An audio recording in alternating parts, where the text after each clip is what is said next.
sebuah perusahaan perkebunan kelapa sawit yang memiliki area perkebunan yang cukup luas di desa Kota Garo, Kecamatan Tapung Hilir, Kampar, Riau, memiliki beberapa pos penjagaan, yang dimana masing-masing pos tersebut didirikan di radius beberapa ratus meter. Alasan perusahaan tersebut membangun pos-pos tersebut ialah untuk menjaga hasil kelapa sawit dari ninja-ninja sawit yang sangat meresahkan. Semua pos yang didirikan dijaga oleh 2 orang security, yang dimana petugas-petugas tersebut melakukan penjagaan selama 24 jam penuh dengan dibagi dalam 2 shift kerja, dan pergantiannya akan dilakukan biasanya di pagi hari. Bulan Februari tahun 2014, seorang security mengalami hari yang buruk. Di pagi itu, ia baru aja menerima surat PHK yang diberikan langsung oleh atasannya. Pria yang mengalami bad day tersebut bernama John Waldrova Ganda. Kita panggil dia dengan Ganda ya. Berdasarkan artikel yang sempat saya kulik, Ganda menerima surat PHK tersebut disebabkan karena adanya aduan dari rekan-rekan kerjanya sesama security yang mengadukan bahwa Ganda terlibat dalam beberapa kasus pencurian hasil bumi dari perkebunan tersebut. Dari aduan rekannya tersebut, membuat perusahaan tempat di mana Ganda bekerja tidak bisa memaafkan karyawannya yang melakukan segala bentuk pencurian. Apalagi ia merupakan seorang petugas keamanan yang tugas utamanya adalah menjaga agar hasil bumi yang dihasilkan tetap aman dan sentosa. Ganda mencurigai bahwa temannya yang bernama Chandra dan Danila mengadukan perbuatan tersebut kepada atasan-atasannya, sehingga hari buruk di hari itu jatuh padanya. Entah benar atau tidak aduan tersebut, yang jelas perusahaan memiliki sikap dan keputusan yang tegas untuk mengakhiri segala hubungan kerja dengan Ganda. Apalagi yang bisa ia lakukan selain menerima keputusan tersebut? Toh jika memang masih berjodoh, mungkin ia akan mendapatkan pekerjaan yang lebih baik lagi. Amin. 3 bulan setelah pemutusan hubungan kerja ia dapatkan, sekira bulan Mei tahun 2014. Saat itu, ia kembali mendatangi kos-kosan yang dulu pernah ia tinggali. Dulu ketika ia masih aktif berstatus sebagai karyawan di perusahaan tersebut, Ganda tinggal satu kosan dengan rekannya yang bernama Hendra. Nah, di hari itu, Ganda dengan menggunakan sepeda motornya berniat mengambil beberapa barang yang belum sempat ia ambil di kala itu ketika ia pergi meninggalkan kos itu. Lumayan, sebuah rice cooker dan senter kepala ia ambil saat itu.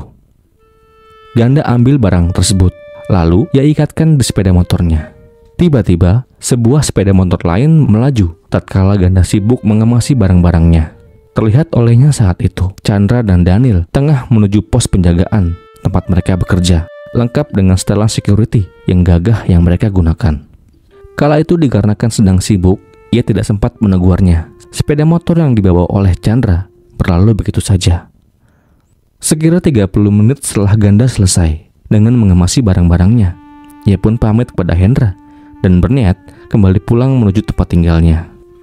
Di perjalanan musabab rute yang dilalui oleh Ganda harus melewati pos penjagaan Chandra dan Daniel tanpa disengaja, dan benar saja di siang itu yang terik mereka pun bertiga bertemu berpapasan.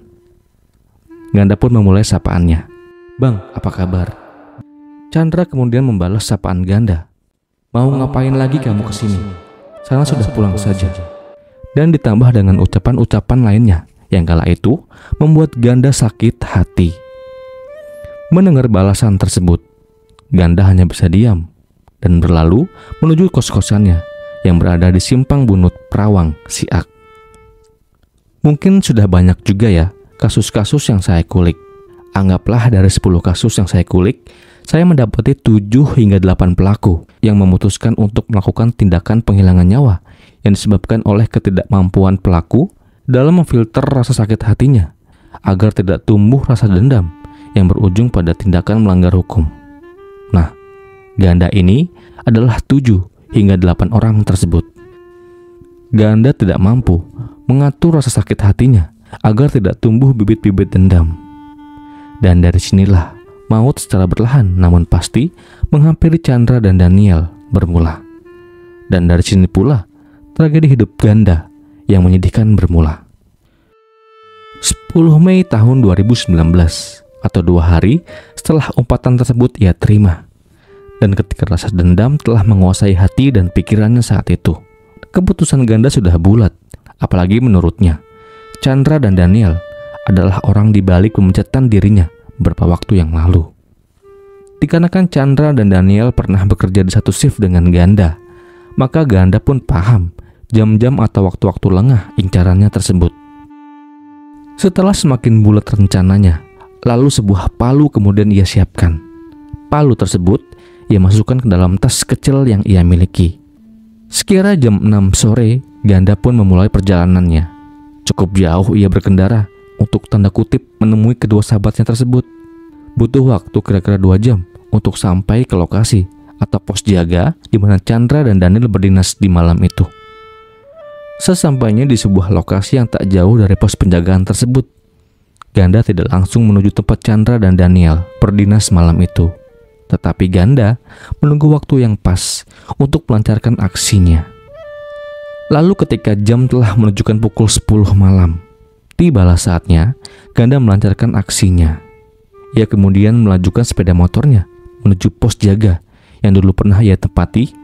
Namun di malam itu, pos yang pernah ia tepati sedang kosong.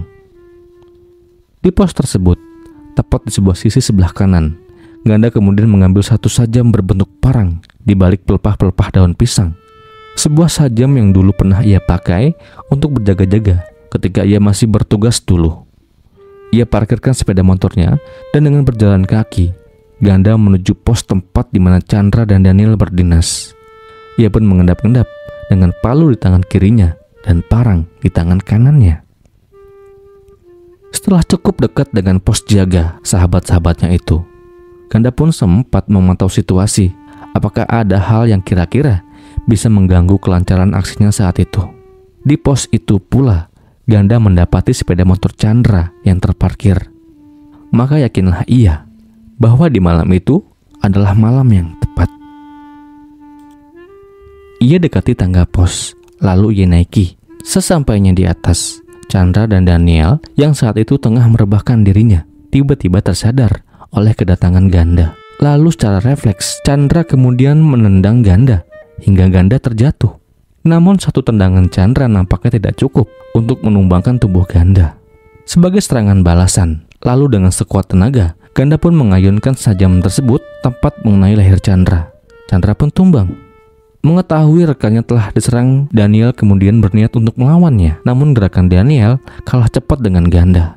Tanpa ampun, Ganda kemudian mengayunkan kembali sajam itu dan mengenai leher Daniel. Daniel pun sama, tumbang. Noda merah membanjir di malam itu. Chandra yang masih menunjukkan pergerakan yang kemudian diketahui oleh Ganda. Dan tanpa ampun, Ganda pun kembali mengayunkan senjata yang ia pakai ke kepala, leher, pundak berkali-kali tanpa ampun. Daniel pun sama-sama mendapati ayunan senjata tersebut yang ia bawa. Keduanya meninggal dunia di malam itu. Selesailah misi Ganda. Sebelum beranjak pergi, Ganda sempat mengambil uang milik korban dan HP milik korban. Dan setelah itu, Ganda pun beranjak meninggalkan pos jaga dengan noda merah yang mengenang di malam itu. Setelah selesai dengan misinya, Ganda kemudian melajukan sepeda motornya menuju jembatan Kota Garo. Di sana ia melemparkan sajam tersebut ke dalam sungai. Kemudian ia pulang ke kos-kosannya. Pagi hari sekira pukul 6, seorang petugas security yang bernama Eric datang menghampiri pos jaga, tempat di mana Chandra dan Daniel berdinas di malam sebelumnya. Tujuannya adalah pergantian shift. Dari bawah Eric pun berteriak memanggil nama Chandra dan Daniel. Eric pun juga sempat menggoyang-goyangkan pos tersebut yang terbuat dari besi. Namun, goyangan dan teriakan tersebut tidak pula mendapatkan sautan dari atas. Biasanya sih Chandra dan Daniel langsung menyaut ketika ada yang memanggil dari bawah. Namun di pagi itu ada sedikit kejanggalan. Eric pun berpikir bahwa Chandra dan Daniel sedang tidur di pagi itu. Namun anggapan Eric seketika runtuh ketika Eric mendapati sebuah pemandangan yang sungguh mengerikan. Kedua tubuh rekannya saat itu tertelungkup, penuh dengan noda merah yang membanjir, dan masih lengkap dengan seragam security. Dengan diliputi rasa panik, Eric segera menghubungi Komandan Regu, yang kemudian laporan tersebut diteruskan kepada Pak Polisi dan kawan-kawan. Pak polisi yang kemudian hadir segera memeriksa TKP. Yang tak lama kemudian, petugas dari puskesmas pun turut hadir, membantu proses evakuasi korban tersebut. Kedua jenazah kemudian dibawa ke Rumah Sakit Pekanbaru untuk proses pemeriksaan. Segera setelah selesai menjalani proses tersebut, kedua tubuh security dikembalikan kepada keluarganya masing-masing untuk kemudian dikebumikan. Pemeriksaan terhadap kasus penghilangan nyawa yang menyasar kepada dua anggota petugas keamanan ini segera dilakukan. Pak polisi memeriksa saksi-saksi serta barang-barang bukti berupa sarung parang yang sempat ditinggalkan oleh pelaku, jejak DNA dan lain-lain juga telah berhasil dikumpulkan. Singkat cerita, berkat usaha yang tanpa henti, akhirnya Pak polisi dan kawan-kawan berhasil meringkus John Waldrova Ganda 1 minggu setelah temuan mengejutkan tersebut. Ganda pun ditetapkan sebagai tersangka dan terjerat pasal berlapis tentang penghilangan nyawa yang telah direncanakan sebelumnya, yaitu pasal 340, 339, dan 338 KUHP. Dalam pembacaan tuntutan di persidangan yang digelar oleh Pengadilan Negeri Bangkinang, JPU menuntut Ganda dengan hukuman 20 tahun penjara. JPU pun menilai bahwa tindakan yang dilakukan oleh Ganda cukup sadis dan ganjaran 20 tahun nampaknya pantas untuk Ganda. Namun JPU terperangah ketika majelis hakim yang membacakan vonisnya kemudian memvonis John Waldrova Ganda dengan hukuman seumur hidup. Hakim menilai bahwa selain kejam dan sadis, Ganda dengan modal paham wilayah tempat kejadian perkara bisa dengan sangat leluasa melakukan aksi kejinya tersebut. Dan apakah kisah ini berakhir? Belum. Masih ada satu tragedi lagi yang terjadi dalam rangkaian kasus ini. Jadi begini. Atas vonis yang menyakitkan tersebut, Ganda pun melakukan serangkaian upaya hukum untuk setidaknya bisa meringankan vonisnya yang telah ia terima. Namun sayang seribu sayang, upaya hukumnya ditolak hingga tingkat kasasi. Artinya, secara otomatis Ganda harus menghabiskan sisa hidupnya dalam dinding tembok penjara. Beberapa tahun setelah ia menghabiskan hari-harinya di dalam lapas Sialang Bungkuk, Pekanbaru, Ganda kemudian dipindahkan ke lapas Tanjung Gusta, di mana alasan pemindahannya saat itu dikarenakan telah terjadinya kerusuhan di lapas tersebut. Dan demi alasan keamanan, Ganda pun dipindahkan ke lapas Tanjung Gusta. 5 Mei tahun 2018, di pagi itu, rekan satu sel Ganda merasa ada yang aneh dan janggal. Dikarenakan saat apel, ia tidak menemukan Ganda. Ia pun penasaran. Rekan satu sel Ganda pun mencoba untuk mencari di mana keberadaannya saat itu. Dan betapa kaget ia ketika sang napi menemukan Ganda tergantung di dalam kamar mandi.